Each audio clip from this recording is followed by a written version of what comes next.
Okay, so now that I've got the glue on both sides, I'm just going to take and eyeball it so it looks like it's about the same on both sides, about an inch in or so, and just try to make sure that the paper shim doesn't get moved down as you're coming in here. Just wiggle it in. See the way it just goes in like that, nice and slow, and then you're done. So do the same thing on the other side.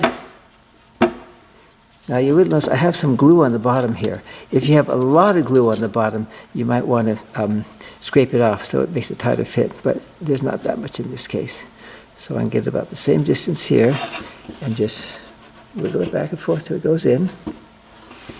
And then just set it up and wait till tomorrow and your ant farm is fully glued. So the next step is to actually mix up the dirt and water mixture and then add that inside the ant farm and then add ants and you're off and running. So as you saw before, I went out collecting. I went on an ant safari. I also went on a dirt safari. So here's a bunch of dirt which we'll be using. And it's kind of sandy dirt. It's not really rich garden soil and it's not really sandy. I can just call it sandy dirt.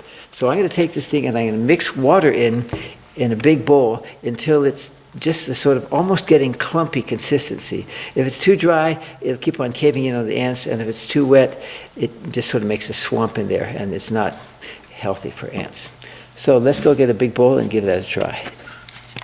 You may find that you got pieces that are bigger than sand, like rocks, okay?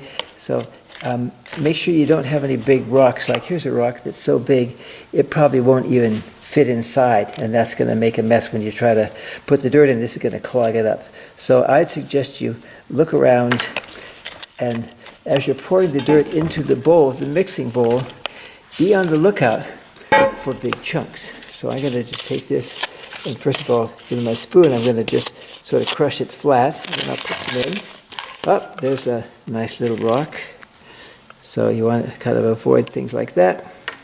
If you have some kind of window screen or something, it's easy to sift it to look for, small pieces or to prevent big pieces from getting in. And then in the end, you can just kind of feel it and see if it feels, nice and smooth. And you want to have more than you need because you just want to mix it up one time. So you can calculate how much you need because you need to fill it about 3/4 of the way full.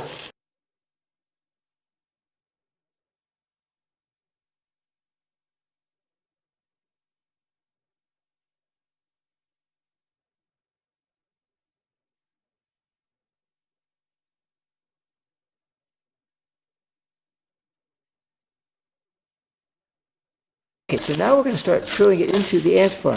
It is to take a flat piece of paper or cardboard, like so, and pour some on it, kind of get it spread out evenly like that, and then just take it from the side, get it right on the edge, and then most of it will go in. So whichever method works for you, it looks like this might be a good method here. So I'm going to keep on trying a bunch of dirt on a flat piece of cardboard, and then just hold it like that.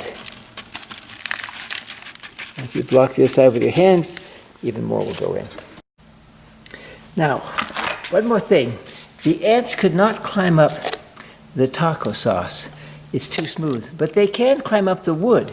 So when you put this top piece in, it's important that it fits tight. If you look right here, you can see there's actually a gap there.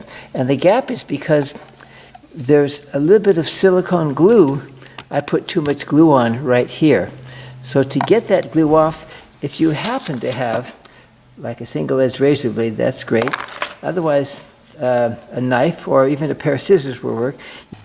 And once you get that off, then it will sit down nice and tight like that.